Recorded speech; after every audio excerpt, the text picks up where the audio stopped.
Well, hello there everyone.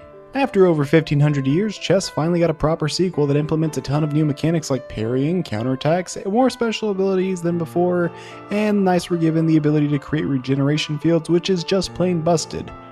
Okay, in all seriousness, Stonemachia was a game that feels like it started as a glorified shitpost with the likes of the Mega Chessatron and fighting a biblically accurate angel, but somewhere along the way the developers genuinely wanted to make a fantastic game, and I gotta say, mission accomplished.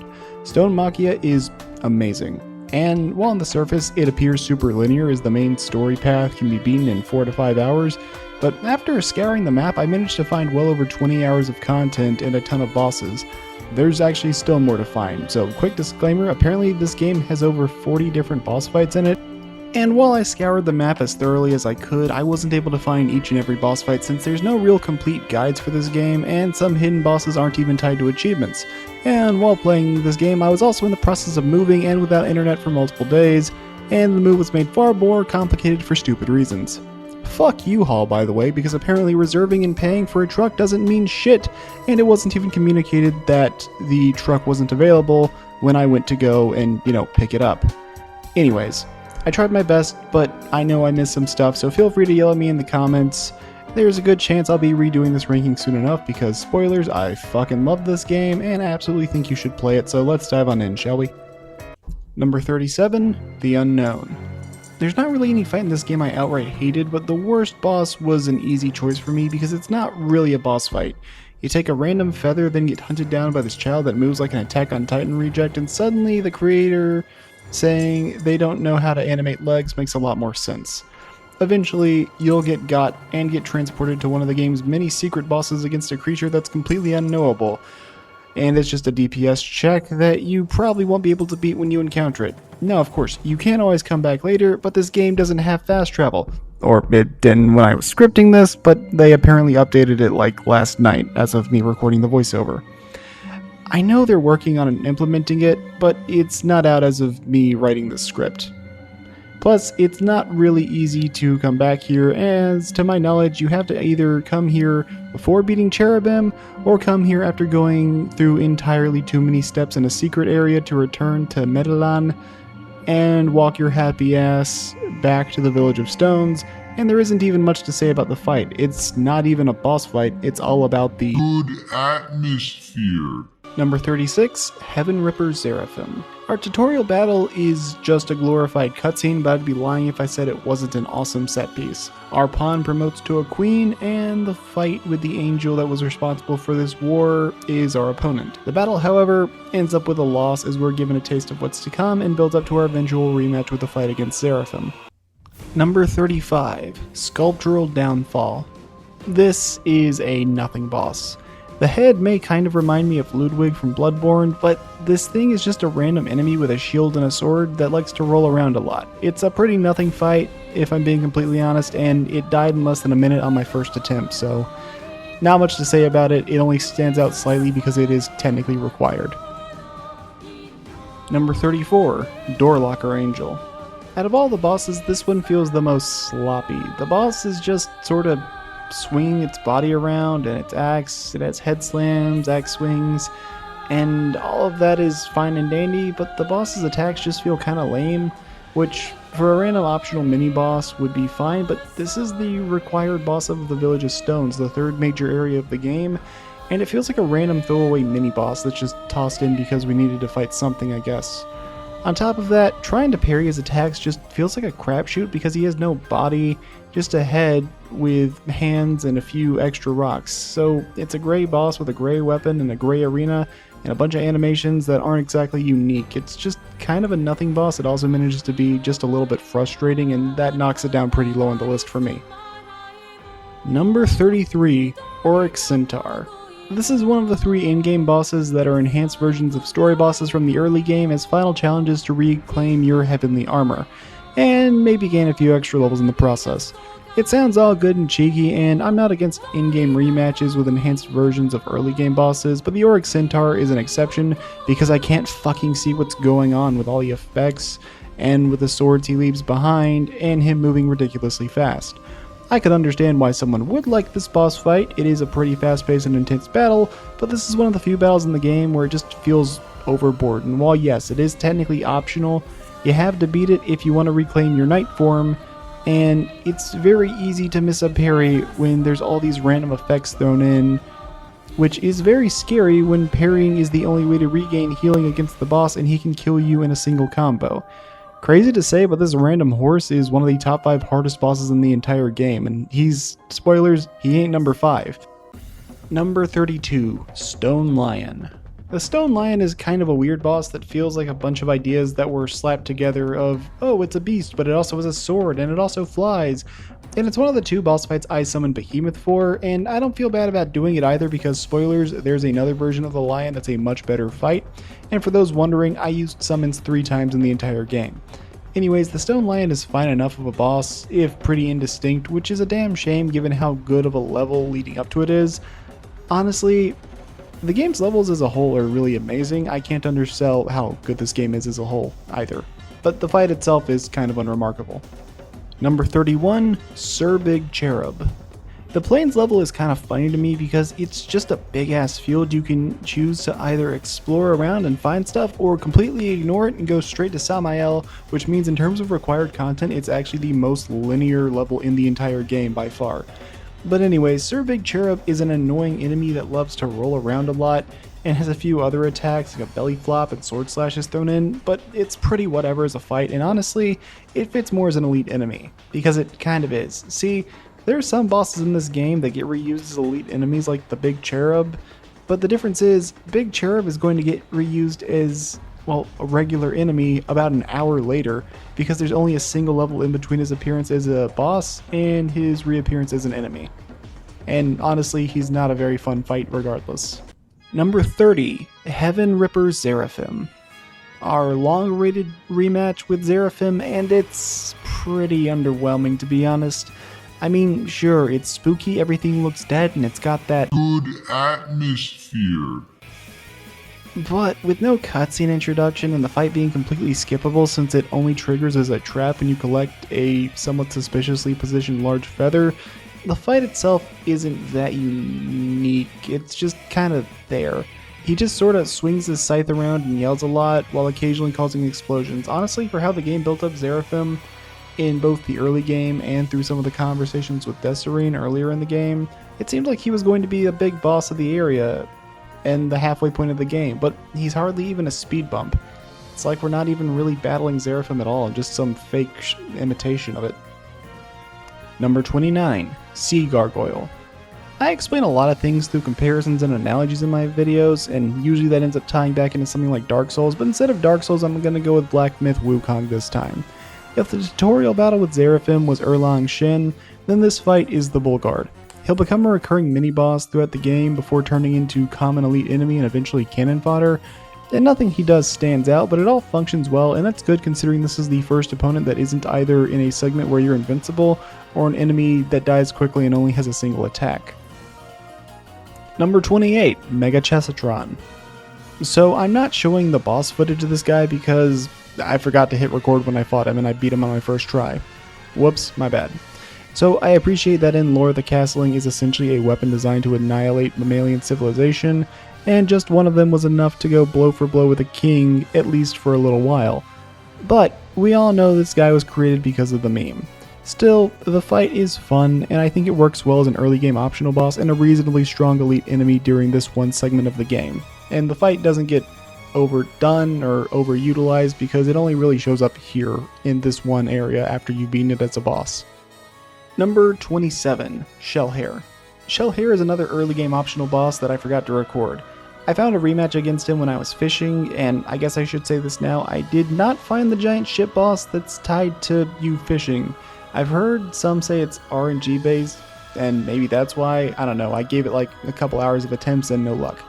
Anyways, Shellhair is a pretty fun mini-boss with some combos that just sort of work, it feels like a natural rhythm, and his combos are just fun to deflect, and he has trails that act as a bit of area denial as well to keep you on your toes.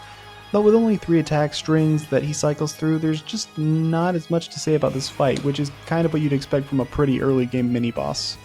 Number 26, Wooden Cat. Wooden Cat was honestly going to be a lot lower on this list initially because he felt like another throwaway mini-boss similar to Sculptural Downfall, but he had a slightly unique arena which let him stand out visually from the other opponents, and I ended up finding him again in the in-game when fishing, and when having all the room to move around, he's actually a pretty good boss, but he does lack in difficulty. In fact, the entire stretch of the game between Samael and up until the boss at the very end of the Blood-Soaked Abyss area is kind of a joke with the exception of Cherubim, because you now have access to both the Rook and Knight angelic armors, and you can use their special abilities to create AoE healing circles. With the Knight, while it does take a lot of mana, 1 or 2 hits from the Rook completely refills your mana gauge, and the Rook's special ability allows him to unleash a charge attack that not only does a lot of damage, but it creates land hazards for enemies that eventually turn into minions that can stop attacks and damage the enemy, effectively making you close to immortal. And I'm not going to lie, I was really worried that the entire rest of the game was going to devolve into that after we unlocked Rook. Thankfully that's not the case, but once you unlock Rook, the next 4 or so bosses put up really no fight with the exception of Cherubim and maybe one other fight, but that's about it. Number 25, Leotru. So apparently you can find and fight this guy much earlier in the game, but I didn't fight him until after beating Behemoth and gaining access to the final area. But thankfully he didn't completely crumble before all of my attacks, so I guess he's not a complete joke or he has level scaling going on. Leotru is a giant elephant with a spiky pole around his body that he can use like a lance, or swing like an oversized club, or fire off like missiles. I gotta be honest, I have no idea if this thing is a reference to some sort of Italian cultural thing, or if it's just something crazy that the developer made up because he thought it was cool. The fight is bizarre, but it has a fair enough selection of creative attacks to make it stand out even when I only discovered him in the in-game. Well, technically I got a sneak peek of it a few hours earlier, but that's kind of tied to another boss fight that will be talked about later. Number 24, the Queen. So the Queen stands out as her name will be whatever name you entered when naming your save file, which leads to an interesting realization that this is who you were playing as in the tutorial. But they were killed by Seraphim, right? So who exactly are we? Well, no time to ponder that. We have a boss to fight that's on our hands, and I gotta be honest, I want to love this boss fight, but it has one really bad stumbling point that hurts my enjoyment of it. So for this boss, you've lost access to your angelic armors after killing what I thought was going to be the game's final boss. We have to play a significant amount of the game without the armors and simply make do with what we have, and that is our pawn form and a dream. Because you're locked to the pawn form, that means you have no other special abilities, and this boss can easily kill you in 3 hits, with many of her combos are longer than 3 hits long. This necessitates perfection on your parrying, or at least being good enough to regain healing. The problem is, this is the one boss fight in the game where I noticed frequent stuttering occurs. It might be my PC, but when the rest of the game runs perfectly at 60 FPS even with far more graphically intensive arenas, it does stick out, especially when random dropped frames can lead to mistimed parries, which leads to a painful and frustrating death. I want to love this fight because there's some cool moves. Thematically, it's great.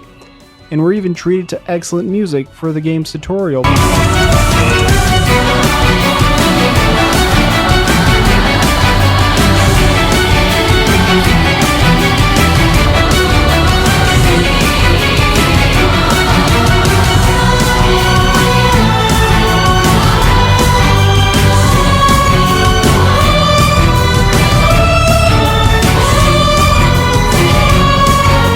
But as it stands, I can't put it any higher until it gets patched, because even without the stuttering, this is the hardest boss in the game, taking me multiple hours of attempts, when nothing else took me longer than 30 to 45 minutes at absolute worst. Number 23, Stone Cockatrice. I believe this is the last boss in the game you can actually summon the Behemoth to help you win. I didn't, but I figured it's worth noting. Unlike a lot of the big beast bosses, this one isn't just here for the sake of having a beast boss. It's actually the personal monster that guards Ophanim. Now, considering that in this game you get Petrificatos whenever you die, his stone breath is a big no-no. But surprisingly, it's not a frustrating fight like I was worried it would be. Additionally, the, fodder in the arena are going to just give you extra charges of easy healing without needing to parry him. Additionally, The boss has a second phase, though I'd say phase 2 is a lot easier as the cockatrice loses his head and now he's just stomping around and flailing in your general direction. Also, I feel I should talk about this fight since I've brought it up this time. Well, this game does have Sekiro deflections, but unlike a game like Lies of P or Wo Long where deflect is the answer 98.9% of the time, that's not the case in this game. Deflections are one of the 3 ways to add to your healing flask, with the others being killing enemies or collecting feathers, and deflecting is far and away the best defensive choice. However, more offensive players will want to dodge because retaliating right after a dodge leads to you doing more damage, especially in pawn form. And the retaliation strike is also one massive invincibility frame, so you can outlast long attacks that way. I would still say parrying is often the better answer for the average player, but in this game it's more like a split between 60-40 instead of 90-10. Number 22, Exiled Harpy. The Exiled Harpy is a spooky boss fight at the end of an optional dungeon, and you could very easily miss it since it requires you to kill the queen, then before getting on the bridge to go meet with Balakiel for the last time, you now had to head down below the bridge to go fishing, but if you check thoroughly, you'll see a random drop that takes you to an optional area that's entirely in black and white. The fight with the Exiled Harpy is unique enough, but it mostly feels like a more polished cockatrice to me, and hey, you know what, I like cockatrice, so it's a win overall. Regardless, a complaint I had seen with this game is how the latter half of the game just turned into a boss rush with little actual levels to explore, and while I do think that's a very fair criticism if you're only staying on the main path, and yeah, the final area is just a Mega Man boss rush stage, I don't think it's a completely fair argument to leverage if you're going to explore the areas thoroughly. Yes, the early game has much more intricate required paths demanding the player explore thoroughly for progression or simply engage with the levels more, but if you're willing to explore around, you'll find not only collectibles but entirely optional areas in the in-game, and they can be very expansive, and in some cases, optional areas inside of optional areas. Yes, you can beat this entire game in about 4 or 5 hours, but if you're exploring, you'll easily be able to drop 15 to 20 on this game. And I thought this was the best point to bring this up. Heck, as I stated earlier, even with all my exploring, I still didn't find every boss, and if my math is correct, then only about 20 of them are actually required, so at least half the game's content is completely optional, and some of it's pretty well hidden away. Sure, it can be a bit annoying if you're going for 100%, but the fact that the game is willing to let you miss things is sometimes something I can respect, especially when the game is extremely fun to play, and it's not a 100+ hour long RPG. Number 21, the Sidereal Lion. The Sidereal Lion is the Stone Lion fully realized, no random enemy showing up halfway through the fight, and a more expensive moveset that's much easier to follow because his blade is glowing blue due to it being Ice Element. Now initially I was going to rank this fight low because of how many times he kicked my ass because he's one of the other really hard fights in this game, but once I pieced it together that he has one extra attack at the end of his combos much like Elden Ring bosses, he became a fun fight. That, while definitely a difficult opponent to beat, was one I quite enjoyed his rematch with, and it was where I found actual use for the Queen shift. See, Queen is the final angelic armor you unlock, but unlike the others, once you shift into it, you can't go back unless you die. The speed increase is massive and the damage boost is absurd, so you can slice through enemies like they're butter. But the trade-off is you're unable to heal in this form, and you can only activate it when you're at roughly 1/3 health. You thankfully do have a slight bit of armor, so you're guaranteed to be able to take one hit, but any more than that, and well, it's not good. And trying to activate Queen at above 1/3 of health, you'll just take damage to try and get closer to activating the form. So I find it best used as a kind of a final Hail Mary if both you and the opponent are nearly dead, and you don't want to risk it because you don't have any healing left and you don't want to try parrying the fight, which, you know what, that's fair. Either way, it's a fun boss fight, and I do like the Sidereal Lion quite a bit. Number 20, Samael, the Armored Centurion. I wouldn't really call Samael a wall, but he's the first boss fight where you're really going to need to put in the effort to actually beat. He may be a club wielder, but he's far from slow and lumbering. On top of that, he's packing some bullet attacks like Nier Automata, and he can always perform a quick follow-up to his club slings with a fist to the face. And also a rocket fist because he can fire it off at a range and punch you from far away if he needs to, which is kind of terrifying on your first encounter with it. Compared to a lot of the bosses, he's pretty straightforward, but he works well as an early game skill check, and he doesn't fall to the rook cheese because you have to beat this guy to unlock the ability to fight the rook. Number 19, Centaur Fursifel. Okay, move over, Zeraphim and Stone Gargoyle. This guy is the first real boss fight of the game. The Centaur Fursifel has a good array of swinging and thrusting attacks, and while he moves quickly, all his attacks are readable. He's not reinventing the wheel, but he's a good, proper first boss fight. I know the developer said a large reason he made chess pieces is because he's not able to animate legs well, but I have to give series credit to how well quite a few of the enemies are designed, instead of just being 85 variations of humanoid opponents, but still being pretty readable. And with his death giving way to the world, well, the world takes on a much warmer color palette, and adventurous music does a great job setting that, well, this is where the journey really begins. Number 18, Leviathan. Leviathan is the first really big boss you fight in the game, and despite how bizarre he looks, his attacks are surprisingly readable, but what also has him stand out is you're able to summon the behemoth to help you fight this boss, and it's the first time you can do so. I didn't know what to expect, but having an in-game boss summoned to help you fight an early game boss is pretty awesome, and a bit funny, but be warned, summoning the behemoth basically means you won't get any rewards for killing the bosses, because, well, once the boss dies, you have to confront the behemoth. And beating the third to last required boss in the entire game isn't exactly easy.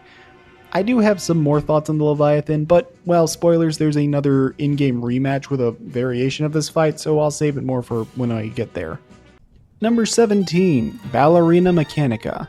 The Ballerina Mechanica is one of those bosses that dances while attacking you, moving all gracefully and such, kind of like Carmelita from Hollow Knight Silksong.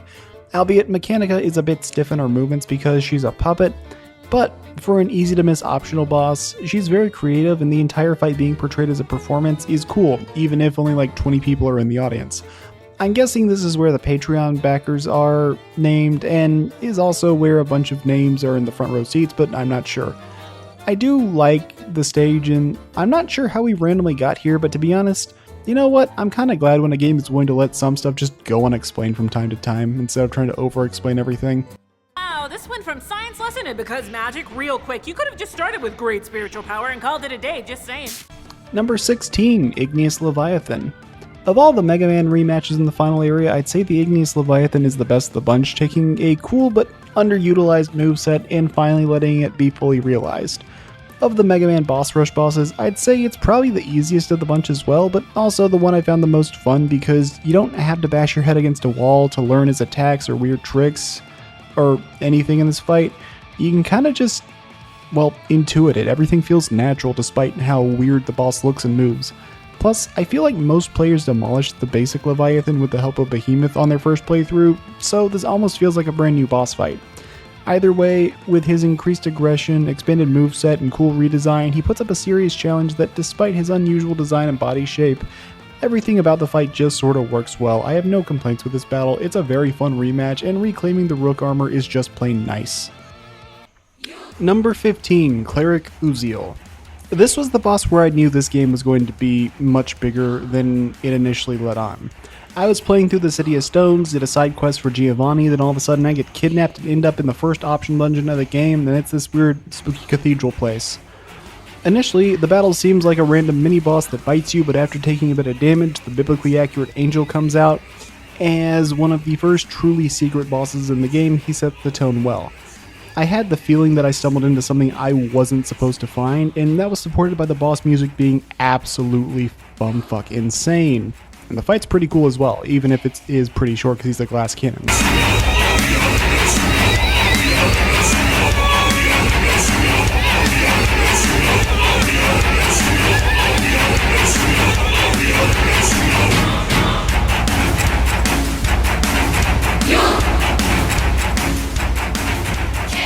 Number 14, Tommaso the Revenant. This guy feels like a meme boss. Tommaso is a character met earlier in the game and was able to be fought, but he was a complete and total joke. But then he returns. Instead of being Soldier of Godric, he's Rick, Soldier of God. Dude is swinging his lance around like a masterful swordsman while going all out.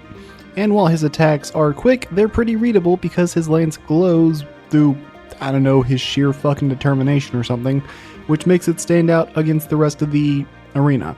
And speaking of the arena, well, it's beautiful with the running water, the heralds in the background, and the great use of color here.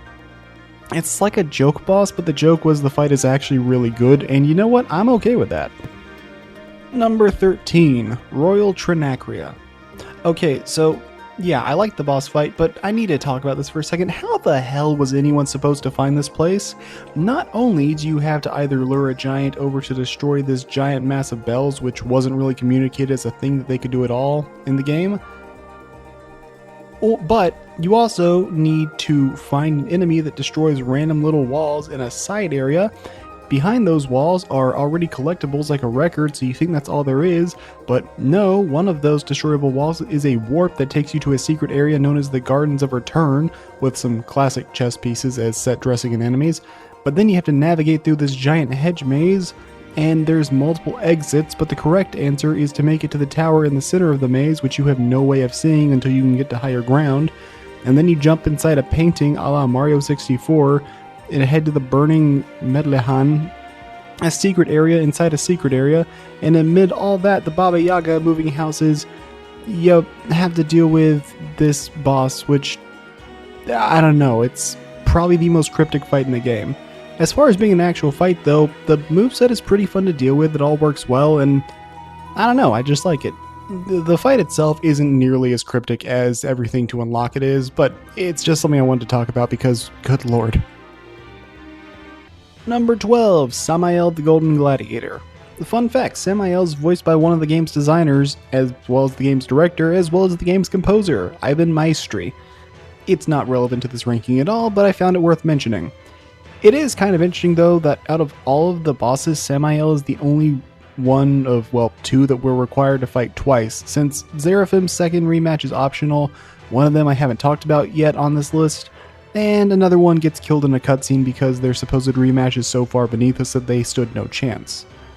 Overall though, Samael's more or less taking a lot of the same moves from before, but he's cranking things up a notch to suit the in-game, and it works really well as a fun late-game challenge.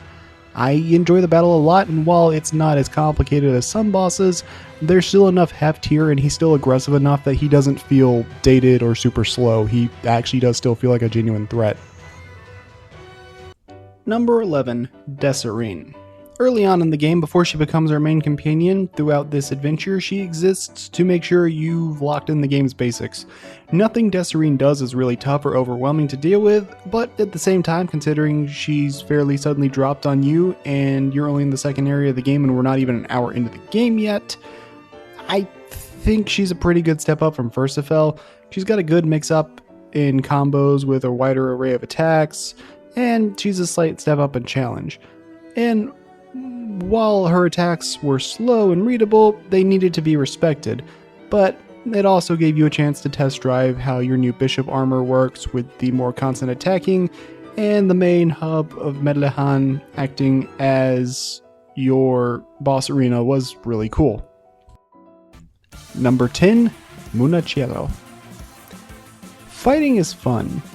As Batman's house is about to become a crime scene, find the keys to open the door, the upper elevator doors, in St. Grace. Then you see a running donkey on the screen, changing weapons and summoning sleeping enemies. It basically does nothing. A jump called AoE creates a living black hole. If you delete or remove text or screen in the user interface, it appears that you are using it. Download video with QR code. Enjoy. Number 9, Behemoth.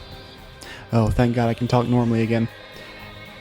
I figured we'd eventually have to face off with Behemoth, as he was built up as this grand beast that helped you throughout the game, but at the same time, it was a beast that Blockiel couldn't really control, and ultimately it led to his sad but inevitable demise.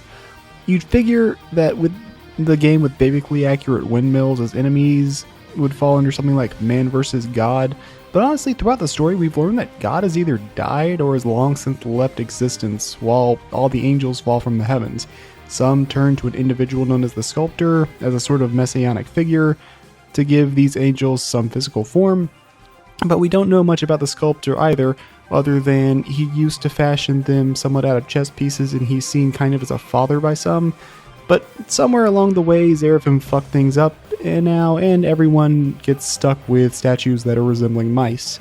It's a pretty fascinating bit of world building, like Platinum End, if the execution wasn't complete and total dogshit. But that's about it for story. As far as Behemoth goes, it's a really good boss fight. If you've summoned him throughout the game, then you know exactly what moves to expect, and he's a boss where you need to decide whether it's better to dodge roll through his attacks like the triple shockwave or try to parry them.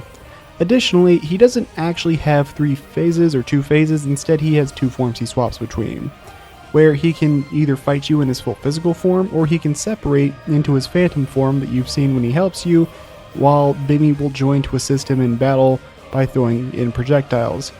So yes, it's a gank boss, but because of how the attacks are balanced and how quickly you can move in this game, it's an extremely good gank boss and one I quite like, while also giving a stronger but depressing ending to a sinner that tried to atone and do the right thing in a world that no longer had any room for forgiveness.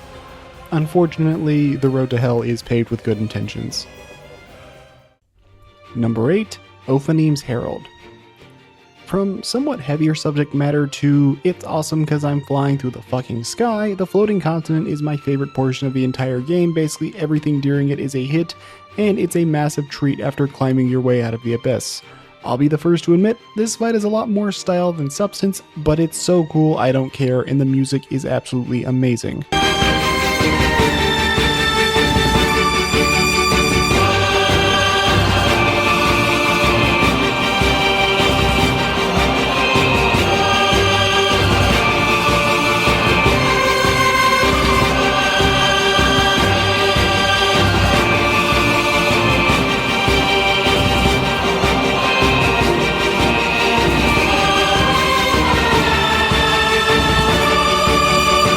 Also, the dialogue on the train before this is kind of funny because you have a random NPC saying, "Hell isn't real anyways," after you just got done leaving this game's equivalent of it.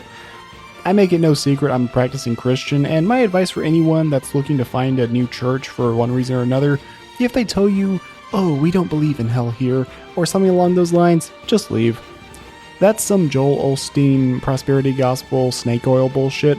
And for anyone trying to cite some Reddit argument saying how hell's never talked about in the Bible, Mark 9:43, Mark 9:48, Matthew 5:22, Matthew 25:41, Luke 16 verses 23 and 24, Revelations 14:11, Revelations 20:10, and to completely kill that stupid ass argument, Matthew 10:28. Do not be afraid of those who kill the body but cannot kill the soul. Rather be afraid of the one who can destroy both soul and body in hell.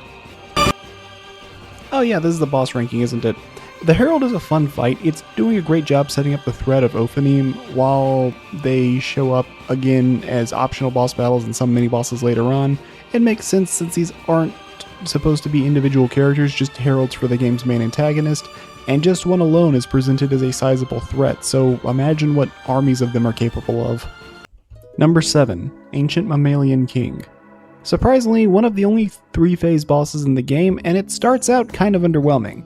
We're seemingly traveling through time, seeing this final moments of the civilization as we see a Mammalian King slay a Mega Chessatron, and Phase 1 has this epic battle take place in the rain with some very dramatic music, but all of his attacks are pretty straightforward and basic, which, you know, in a 3-phase boss fight, that's pretty understandable. But after he drops to 2/3 health, he gets transported to this beautiful field of flowers. The moveset is more or less the same as Phase 1, just a bit more relentless than before, but his attacks, while trying to drive you out, are devastating this beautiful landscape, and that's best reflected in Phase 3, when the trees begin to wither and die while the flowers become increasingly more sparse, as he loses the strength to even keep fighting, but the spears of his fallen soldiers take up the torch to continue the battle and try to save their king. Even the sky itself starts to look sick in the fight, and it's kind of showing the end of the civilization. This fight is supposed to be a memory we're reliving, but it does a great job making you feel like an absolute jackass, in heavy part due to the good atmosphere. Number 6, Cherubim the Wings Reaper. Honest to goodness, I thought this guy was going to be the main villain of the game for a while. He's built up as the big threat in the demo, he's the boss that caps off Act 1, and he's the only early game boss that doesn't succumb to the might of the Rook Knight for one reason: you need to stay on the move in this fight. Don't get me wrong, you can set up regeneration fields and it helps a lot, but he has attacks that are relentless enough that if you're not parrying or perfect dodging consistently, then you're going to eat a ton of damage and have a tough time. And if you are performing those actions perfectly, then you really don't need the regeneration field anyways. But regardless, the fight is really awesome, and he's got 2 phases. Phase 1 is his weird lanky sword duel fight, but it works well. Then in Phase 2, he gets his 3 forms he can swap between, with lion form being the pretty natural feeling attacks with parry timings, and it all works well. Bull form is a bit of a weirder one, as he does away with his swords to charge into you and head bash you again and again, and admittedly I kinda suck at this form and just try to dodge it as best I can. And then there's his wheel form, where he starts spinning his blades around his body at a rapid pace, and this attack needs you to either be a master of parrying or run for your life. It's challenging, but I'm glad it puts up a fight, and apparently you can summon Desirine to help in the fight, which I didn't realize, but it kinda makes sense in context. And then there's the boss theme, which I'm not sure if I'd call it the best song in the game, but it's the one I just keep finding myself listening to on repeat multiple times, just randomly. It's awesome.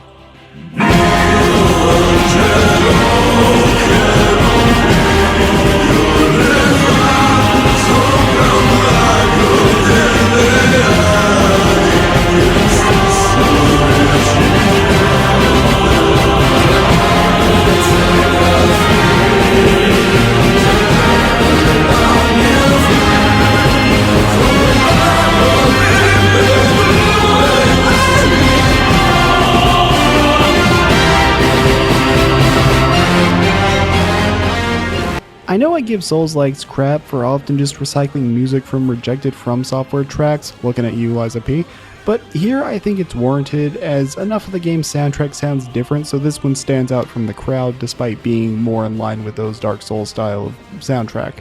Additionally, the developers are Italian and you're fighting a cherubim. You're gonna have Latin in your boss theme. That kinda comes with the territory. Number 5. Mikaim, Prince of the Heavenly Hosts. So I didn't recognize the name Mikaim at all, so I looked it up, and the only results I found were for this game and Mika Kalashnikov, and I kinda doubt this boss is a reference to the AK guy, the developer, not Brandon Herrera. The fight is, well, a complete and total joke. Mikaim stumbles around and barely attacks you with enough aggression to even scratch you, and if you keep up the fight, he'll fall over on his back completely helpless. However, he has a second health bar up his sleeve where he regains his holy light one last time for this big tough battle. I can appreciate the fallen hero trope, but I'm an even bigger fan when the fallen hero regains their sense of self and what made them a proud warrior for one last grand fight. Now, I've mentioned the cheese strat of abusing the combination of Knight and Rook special abilities to effectively become unkillable for a little while, and how Cherubim was more or less the only fight that kinda sorta didn't fall victim to that because he necessitated you staying on the move. Mikaim, on the other hand, brings that strategy to an end. He's not going to give you a chance to camp and get your health up. You'll barely even have a chance to even get a healing circle going at all. It can still help, but it's by no means the win button it once was. This fight is a tough one. But it's also where I discovered you're able to summon Desirine to help you in this battle, and while it seemed kind of random in the fight with Cherubim, it almost feels like the definitive way to experience this fight here. She doesn't really draw his aggro, but her damage output helps the fight go a bit quicker, which helps when he does leave, well, he doesn't leave many openings, and it is a big story moment as it allows her to see her brother's light emit brilliantly one last time, allowing him to go out an angel instead of a husk of his former self. This fight feels like it wants to be the cap off to Act 2 of the game if you are someone who sees these games in sort of a multiple act structure. Number 4. The King. After all the angels and demons, it feels almost silly that the final battle is against a chess piece. When you get here, there's no dialogue either, just a sad shell of a man that can barely carry his weapons. Until he enters Phase 2, where the King without a name regains his former glory one last time. I wonder what they're referencing. We have no dialogue and barely any story for this fight, to be honest. I couldn't even tell if this guy's supposed to be the sculptor or not, but as the final battle, this fight is a masterpiece. He has the abilities of all the angels, as well as some modified versions of their attacks, as well as being able to use the abilities of the angelic armors just like you. It's kind of like Soul of Cinder in that sort of case, but instead of being an emotional gut punch, it's cranking everything up to shit 100 and fuck, which, depending on how you feel, you may like that more or less. Personally, I do still like Soul of Cinder more, but this is an amazing final boss fight. He's a hard final challenge that will put you to the test, make no mistake, but he's a very worthy final battle, even if the last 5% of his health bar is a lie because it's just him stumbling and crawling back towards his throne trying to reclaim his former glory. And when you defeat him, the plot twist that's been teased throughout the game is finally revealed. You weren't the pawn that fought against Seraphim in the prologue, you were Seraphim the entire time. And I gotta be honest, I'm not sure how I feel about this ending. After beating what I thought was going to be the game's final boss, the game said, surprise, we still have a few hours of game left, and I'm not sure if this game has multiple endings or not, but it seems like I missed something here. The most notable part of the ending is probably the Voidling at the end carrying the remains of Desserine's mask, attempting to, I guess, finally lay her to rest, but I'm not going to let my confusion with this ending sour my overall opinion on the game. Ivan Maestri, you and your team did a fantastic job. Well done. But we're not done with the video yet, we've still got 3 more fights to rank. Number 3, Ancient Mammalian Queen. Of all the optional bosses I found, this one is far and away the best of the bunch. We hear by the Guardians throughout the level that only those that can hear the melody of the Queen are allowed to pass, and you think it's going to be some sort of beautiful siren song shtick, and, well, it is, for metalheads. She has some surprisingly graceful movements in her attacks, but I gotta be honest, after fighting with the king, with it being a story of the man fighting to his last breath, I gotta admit I wasn't expecting a boss with heavy metal music that attacks in time with her boss theme to be, well, the Queen. It's a very creative battle with a good escalation in her attacks as you start by fighting the speakers, then battling the Queen, then finally having to juggle both at the same time. It's a chaotic fight, but it's an absolute blast to play against, and as I said earlier, the music in this fight is really awesome.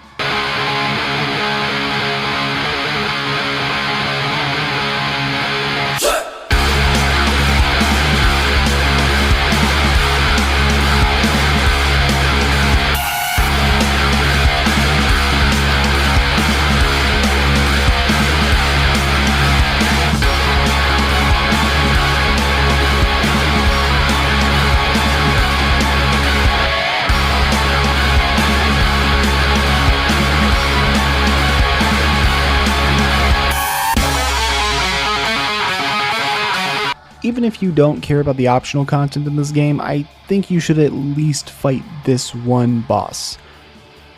The entire puzzle to unlock her is all confined to this one island, and the writing in this place is pretty entertaining as well. You owe it to yourself to experience this battle. It is, honestly, one of the best in any game. Number 2, Desserine the King's Sword. Be afraid. Be very afraid.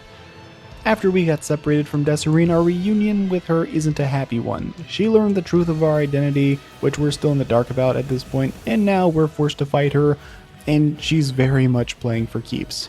Her attacks are all very graceful and elegant as she dances around the arena while slicing the ever-loving crap out of you, but phase 1 she still feels like she's holding back, at least for a little bit. That ends when she turns blue, however, as phase 2 makes her downright relentless. It's a beautiful and tragic in-game battle that fits this world perfectly. Though I have to be honest, I'm not sure if this is the only way the game can go or if I missed something. I'm all for tragedy and betrayal and storytelling, but our last scene with Desserine before this is right after we beat Ophanim, and she tells us, I want to trust you, Zephyro. And after that, we don't see her again until hours later where she's shed her old form and now we're fighting her to the death because she discovered we're Seraphim. I don't know if there's any way to stop this fight or save her. As far as I can tell, this fight is an inevitability, but who knows. Either way, she's an amazing fight, and the only reason she falls ever so slightly short of the top spot is because we don't quite get the full fight with her. As when her health drops to 10%, the fight abruptly ends because Cherubim shows up and third parties her, and I was thinking we'd fight him next, but nope, that would be incorrect as we one-shot his ass in a cutscene, which I'm not gonna lie is simultaneously a satisfying conclusion to his character and how far above we are from him, but also I kinda wanted to kick his ass myself. Either way, it's a beautiful and tragic final battle with our closest companion in this lonely world as everything's beginning to collapse around us. Gioisci, poiché posso lavare via ogni tua colpa, trascinandoti nell'oblio.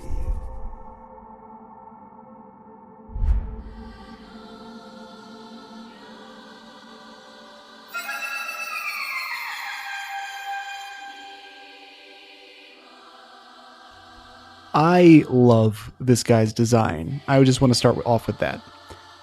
Often, an Ophanim is portrayed as wheels within wheels within wheels, but on rare occasions, it's also portrayed as a bird of, well, peerless beauty, kind of like a peacock. So, the developers at Crossfall decided, hey, porque no los dos? Anyways, I legitimately thought this guy was going to be the final boss. He was built up pretty well as our main threat, and while we never saw him in person prior to this, we heard a ton about him, and his secret journal entries directly talked down to you, the player. As far as I can tell, the other characters all want to try and find answers to fix this dying world in some way, shape, or form. But Ophanim, despite being one of the 3 guardians of the throne of God, well, let's just say he's not exactly doing a good job at that. He now sees himself as the new god of this abandoned world, and you're just a nuisance in his way.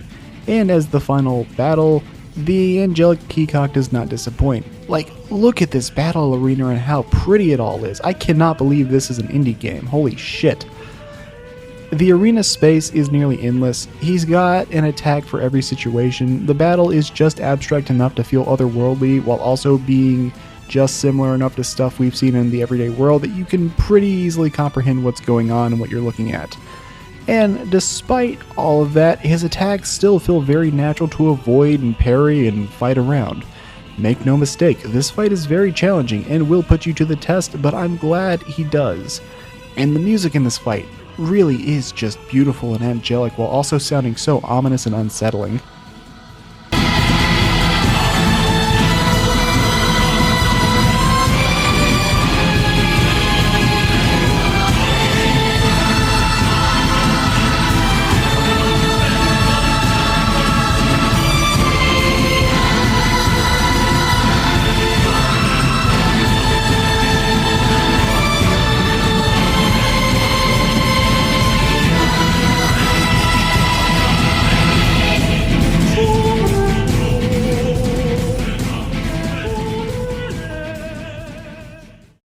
I was honestly pretty convinced this guy was going to be the final boss fight of the game, and I would have been more than satisfied with him being the conclusion to this game. It's like all the flash and spectacle of Elden Beast, but actually a really good boss fight, and slaying him ends with you at death's doorstep as well. It really is a strong, fake conclusion to the game. With our final scene of a sad farewell with Desireen, which probably would have been better for the world if we didn't see her again. Only real complaint I have is, well, if anything, it's that the UI glitches out for a moment when you kill him and says you have access to Queen Mode when you don't actually obtain that until the boss after this. And I have heard that for some people the achievement for killing this boss doesn't pop, which, well, I didn't have it happen here, but it did happen for me against the fight against Versifel, so I don't know. Maybe be on the lookout for that and make sure you're connected to the internet when you kill this boss, but whatever, that's like a minor glitch. It doesn't sour my opinion on this battle. It's the best battle in the game, and in my opinion, one of the best bosses of all time. And that's gonna do it for this video, and oh my god, I love this game. I absolutely adored Stonemachia, and I had a blast this playthrough.